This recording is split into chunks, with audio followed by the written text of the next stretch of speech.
ശ്രീനാരായണ പരമഗുരവേ നമഃ. എല്ലാ ആത്മസഹോദരങ്ങൾക്കും എൻ്റെ വിനീതമായ നമസ്കാരം.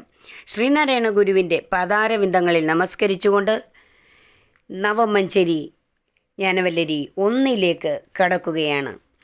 നാടിടുമീ വിഷയമോടീദൃശം നടനം ആടിയിടുവാനരുതിനീക്ക് ആടിവയോവിതരതിടിയിടയ്ക്കിവന് കൂടിയമായതിയലും കാടിയുമീ കരണമൂടിയേരിപ്പതിനൊരേടി കരിഞ്ഞ നിടില ചൂടിതമീയമയിലോടിയിടുവാനരുൾക മോടിയുതം മുരുകനേ. നാടിയിടും എല്ലാവരും അന്വേഷിക്കാറുള്ള ഈ വിഷയമോട് ലോകസാധാരണമായ ഈ സുഖവിഷയങ്ങളോടൊപ്പം ഈ ദൃശ്യം ഇത്തരത്തിൽ നടനമാടിയിടുവാൻ കളിച്ച് നടക്കുവാൻ അരുത്. എനിക്കിനി വയ്യ. ആടി വയോവിതരതീടി ഇടയ്ക്കിവന് കൂടിയം. ഈ ജീവിത നാടകം കളിച്ച് കളിച്ച് വയസ്സായി. അതിനിടയിൽ ഈ ശരീരത്തിനും വിറയൽ വർദ്ധിച്ചു.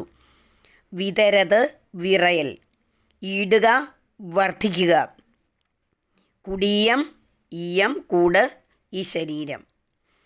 ആയത് ഇയലും, അങ്ങനെയുള്ള ഈ ശരീരം ഏതൊന്നിൽ ഉൾപ്പെട്ടിരിക്കുന്നുവോ ആ കാടിയും കാട്ടിൽ ചെന്നുപെടുന്നതിന് ഇടയാക്കുന്ന ഈയുക പോവുക അഥവാ ചെന്ന് ചേരുക.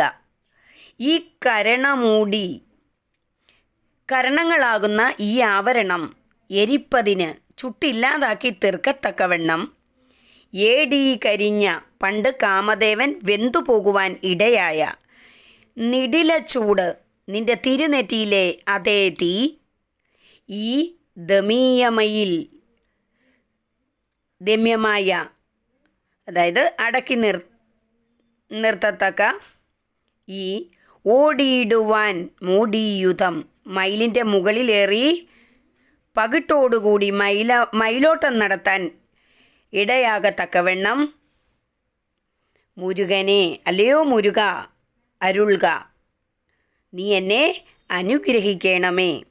അല്ലയോ മുരുക, എല്ലാവരും ജീവിതത്തിൽ അന്വേഷിക്കാറുള്ളത് സുഖവിഷയങ്ങളെയാണ്. ആ വിഷയങ്ങളോട് ചേർന്ന് കളിച്ച് നടക്കുവാൻ എനിക്കിനി വയ്യ. വിഷയസുഖങ്ങളിൽ രമിച്ചുള്ള ജീവിത നാടകം കളിച്ച് കളിച്ച് പ്രായം ഏറെയായി. ശരീരത്തിന് വിറയലും വന്നു. അങ്ങനെയുള്ള ഈ ശരീരം ഏതൊന്നിൽ ഉൾപ്പെട്ടിരിക്കുന്നതാണോ ആ സംസാരക്കാട്ടിൽ ചെന്ന് പെടുന്നതിനിടയാക്കുന്നത് എൻ്റെ തന്നെ അന്തഃകരണങ്ങളും ബാഹ്യകരണങ്ങളുമാണ്.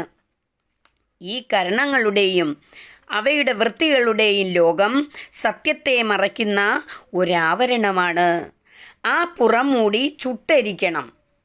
പണ്ട് കാമദേവനെ നിന്റെ തിരുനെറ്റിയിലെ തീ കൊണ്ട് ചുട്ടരിച്ചല്ലോ, ആ തീ തന്നെ എനിക്കും തന്ന് അനുഗ്രഹിക്കണം. അപ്പോൾ സത്യത്തെ മറച്ചിരിക്കുന്ന ആവരണം കരിഞ്ഞു പോവുകയും ഒപ്പം നിന്റെ വാഹനമായ മയിൽ മെരിങ്ങി വന്ന് എനിക്കതിൻ്റെ മുകളിൽ കയറി നിന്നോടൊപ്പം മയിലാട്ടം നടത്തുവാൻ അവസരം ലഭിക്കുകയും ചെയ്യും.